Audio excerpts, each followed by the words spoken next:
You ever play the game of What If? What if you were stranded on an island? What 10 albums would you take to it with you? Well, here are mine. Let's check it.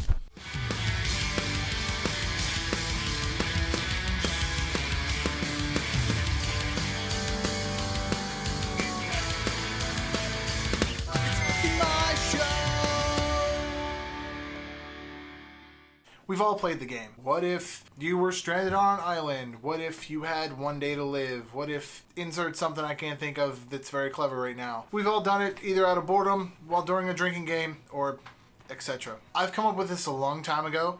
What 10 albums that I would take to me if I was on a stranded island. We had a long ride while I was in a band a while back, and this is one of the questions that popped up, and I'm pretty sure I had some solid albums. I swapped out some of them to make them more pop punk for this whole thing, to make it one genre based. There were a lot of punk albums in this originally. I might do another video with that. That might be a cool thing. But these are pretty much strictly pop punk records I can listen to from front to back and never get bored of. Without further ado, let's just jump into it.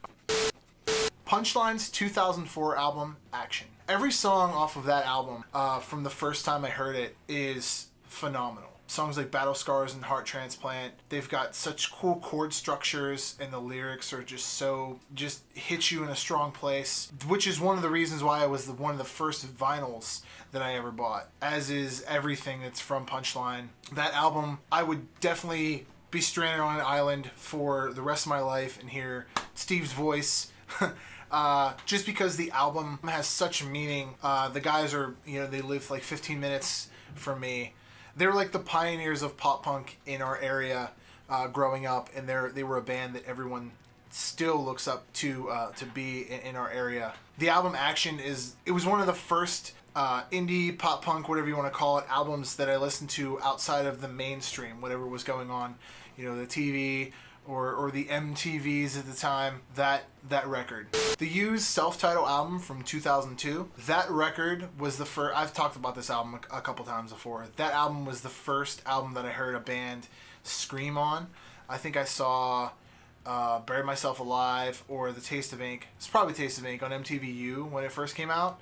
And just to hear a band do that much, and Bert's voice, and all the cool little licks and pull-offs that were going on, that really invigorated me and kind of kicked the door down for what the potential of that genre was, because it was so different and so new. I've heard bands scream before, but they've done it in such a melodical way. There's nothing much you can say about it other than to listen to it for yourself and be the judge. Unwritten Law's 2007 album, The Hit List. Now, it might be a little unorthodox for me to put a greatest hits album on here, but I actually have a couple of them on this list, and the hit list from Unwritten Law is definitely on this list for a number of reasons. I do like all of their albums, but the songs that they decide to put on the hit list, which aren't just their hits, it's such a phenomenal list of songs, an awesome collection of songs from their like early, dare I say, punk years as a band, all the way to their more mainstream songs. It's an awesome collection of tunes. Another one would be their acoustic record, which is a close second, but I say the acoustic record for the next band and the next album, which is Alkaline Trio's 2011 album Damnesia. To hear Alkaline Trio's tunes in any sense, they're all fucking amazing, but to hear the way that Matt Skiba decided to structure the songs and add more of a slowed down melodic depth to them, to give them more meaning, is just it's just fucking amazing. Hearing songs like Radio, which I thought was a ballad when I first heard it anyways, to actually be turned into a ballad is amazing. Songs like Nose Over Tail, which is one of my favorite songs by Alkaline Trio, to hear that in a different light is fantastic. Tunes like Mercy Me, just listen to the record. It's on Spotify. MxPx's 2005 album, Panic.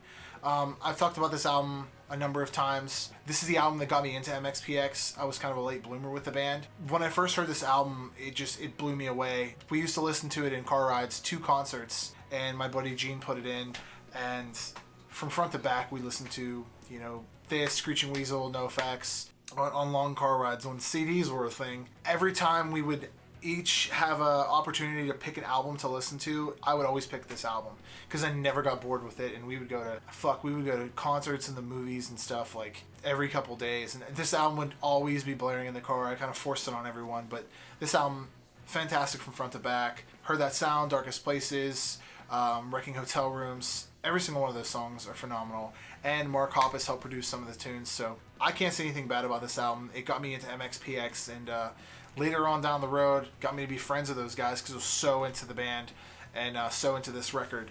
But MxPx is Panic. Jack Mannequin's 2005 album, Everything in Transit. This is kind of a weird one, I guess you'd say. It's more indie than anything, but this album, I was another late bloomer with Jack's Mannequin. This album I got into whenever I was in a country band, funny enough. And you'll hear about more of that in another video I'm doing. But we covered the song Bruised, which is kind of weird for a country bar band. We had a lot of indie people that used to come see us, so we'd throw rock tunes in there, and this is one of the ones that kind of stuck on our set list. I thought this song was so cool because I never heard Jack's Mannequin prior to this, and to hear it and then go through and listen to the whole record from front to back is amazing. From the singles to songs like Bruised, the album's amazing from front to back. A lot of people would argue that The Glass Passenger is a better pick for an album from Jack's Mannequin, or for that matter, anything from Something Corporate, or for that matter, anything from Andrew McMahon. Whatever he's going by these days. He could have another band in 2 months. For all we know, he's had a lot of aliases over the years. But for me, it's definitely this album. It would take a lot for me to switch it up under the Andrew McMahon spectrum, but this album, Everything in Transit. The Descendants 1991 album, Somery. This is another compilation / best hits, greatest hits album. I love the Descendants. They are the pioneers of pop punk. They were the first ones to do that sound and to have harmonies in songs and to have joke songs. They're definitely a pioneer in pop punk, and they kind of paved the way and were an influence for, bands from, Green Day to Blink-182 to even NoFX. That album, Somery, has all of their best songs on it, from All and from the Descendants. If you're a Descendants fan, I highly suggested you get that thing on vinyl. I'm trying to get, that's my next vinyl purchase, in case anybody wants to even buy it for me. I'm leaving Amazon links to all this stuff in the description below. So if you want to buy it for yourself or send it on over to me, my address is down there too. Green Day's 2004 album, American Idiot. What can I say about this record that hasn't already been said? They made a fucking Broadway musical out of it. They've toured the shit out of this thing, and even though for a long period of time I could not listen to Boulevard of Broken Dreams or Wake Me Up with Some Tebrens fucking ever, because it was so brutalized on the overplayed, overkilled on the radio, I've now gotten to the point almost a decade later that I can listen to those songs. That album was just everywhere when it first came out. I've had everyone from people who listen to hip hop and country fucking love that album to my town's current mayor, who later on admitted to me that he loved that album. He was our music teacher at the time. He said that if I would have ever said that I liked that album to you guys while I was teaching you in school, I would have never heard the end of it. For that to even be said about this record is amazing. Every song on that album, from the storyline to just listening to the songs as an observer, is without question, it's one of the greatest pop punk records to ever come out. Last but not least, Blink-182's 2001 album, Take Off Your Pants and Jacket. If you guys didn't see this one coming, you guys don't know me by now. I need to open up a little bit more. This album got me into pop punk. It was one of the first albums that I ever bought. I don't know if I did a video on that or not. Maybe I should. My first CD purchases. My gram bought me this record when it first came out at Kmart, and Kmart was one of the distributors that had the parental advisory, and you can have the bad words on the record and purchase it. Walmart's not like that. Walmart's all censored. So when I popped this thing in the car and track number 4 came on, Happy Holidays You Bastard, boy, my gram was in for a treat. She was wondering why a man pooping his pants was a topic for a song. I got the regular CD, so luckily she didn't get the bonus tracks. She wasn't a fan. I don't think it's one of her top 10 favorite albums of all time, but definitely mine, from front to back. Bands coming up to this day, still say that Blink-182, that without that band, that they would have never picked up a guitar in the first place. I as well. I would have never started playing bass at 15 years old hadn't it been for Blink. So these are my 10 albums. I am going to leave an Amazon link to every single one of these in the description below. Feel free to check them out. They're all going to be vinyls. I'm going to leave vinyls because I feel CDs are kind of, out of date these days, man. So check them out and let's just roll that outro. Hey guys, now that we're at the end of the video, thank you for commenting, and subscribing. You can check out daily blogs on thepoppunkdad.com, which features daily reviews and interviews from awesome bands. Head on over to the Pop Punk Dad official merch shop where you can buy cool things like that right there. It helps the channel out and lets me know that you love me. I have a weekly podcast called the Pop Punk Dadcast, which is on SoundCloud and iTunes now.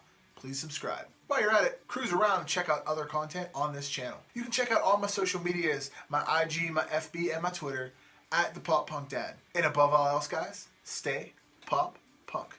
Later.